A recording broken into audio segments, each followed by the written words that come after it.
nyenicubahiro mukuru w'igihugu c'u Burundi akaba ari nawe yahora arongoye umuryango w'ibihugu bigize isoko rusangi ry'ibihugu vyo muri Afrika y'ubuseruko be n'ubumanuko araganutse ava mu rugendo rwamushikanye mu gihugu ca Kenya mu gisagara ci Nairobi aho yari yagiye kwitaba inama igira 24 y'abakuru b'ibihugu n'amareta bagize uwo muryango w'isoko rusangi COMESA. Aganutse rero inyuma yuko ahejeje gushikiriza uburongozi bw'umuryango mugenzi we nyenicubahiro Samuel William Ruto mukuru w'igihugu ca Kenya kugira ngo arongore umuryango kandi inyuma yuko umwanya nyenicubahiro mukuru w'igihugu c'u Burundi yari arongoye no muryango hagaragaye yuko habonetse intambwe ishimishije cane mu bisata bikuru byashizwe imbere muri uwo muryango w'isoko rusangi bishimikiye cane guteza imbere urudandaza n'uja n'uruza no kunwanisha ibihugu bigize uwo muryango. Mu vyo yashikirije umukuru w'igihugu c'u Burundi nyenicubahiro Evariste Ndayishimiye ntiyasize uwo muryango uko yawusanze igihe awuramutswa hari mu mwaka uheze kugenekerezo rya 24 ukwezi kwa 10 aho bamwizera abakuru b'ibihugu bagize uwo muryango kugira ngo abaje imbere gutyo arongore no muryango gushika ku mahangiro uwo muryango wihaye. Uburongozi bwa nyenicubahiro umukuru w'igihugu c'u Burundi muri uwo muryango bwaranzwe cane no guteza imbere urudandazwa hagati y'ibihugu bigize COMESA aho ibiharuro vyerekana yuko nko mu mwaka w'ibihumbi 2000 urudandaza rwari rufise agaciro kangana n'imiliyaridi 2 z'amadolari ariko aho ashikirije uburongozi aho gaciro karagwije incuro 7 aho kari kageze ku miliyaridi 14 z'amadolari. Uburongozi bwa nyenicubahiro Evariste Ndayishimiye kandi bwaragaragaje yuko habaye intambwe idasanzwe mu gushigikira abadandaza bato cane abakenyezi be n'ugwaruka aho hariho umugambi wo koroshereza urudandaza rwabo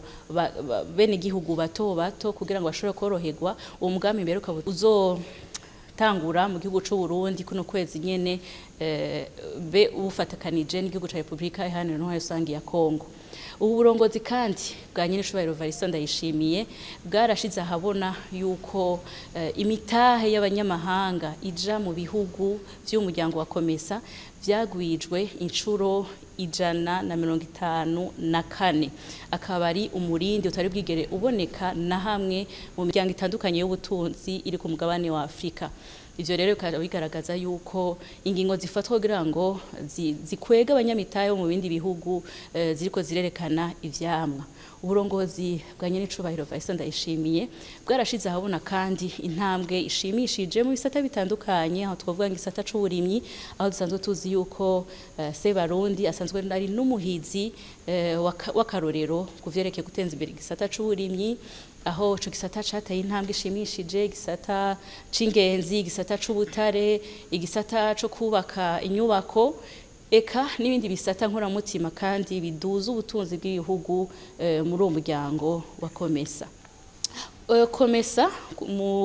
burongozi bwa nyenicubahiro mukuru w'igihugu c'u Burundi ntiyashimikiye cane gusa ku gisata c'ubutunzi oya yararavye kandi n'igisata c'imibano eka n'amahoro n'umutekano. Uburongozi bwa nyenicubahiro Evariste Ndayishimiye bwashize inguvu zidasanzwe kugira ngo uwo muryango ubandanye ushigikira ibihugu bitandukanye gusimbataza amahoro n'umutekano aho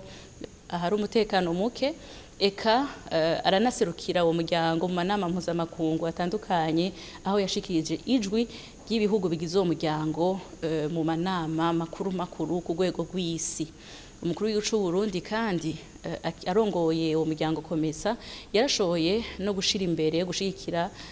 abakenyezi cane biciye mu mugambi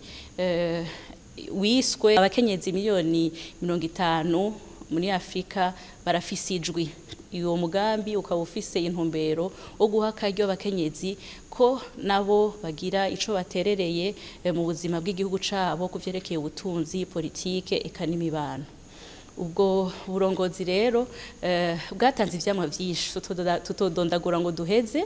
ariko bigaragara yuko abagenzi we abakuru b'ibihugu bigize uwo muryango bamukeje cane mwe biboneka, kuko umuryango atawusize uko yawusanze. Eka mbere Sebarundi nyene icubahiro Evariste Ndayishimiye akaba yaciye ashikiriza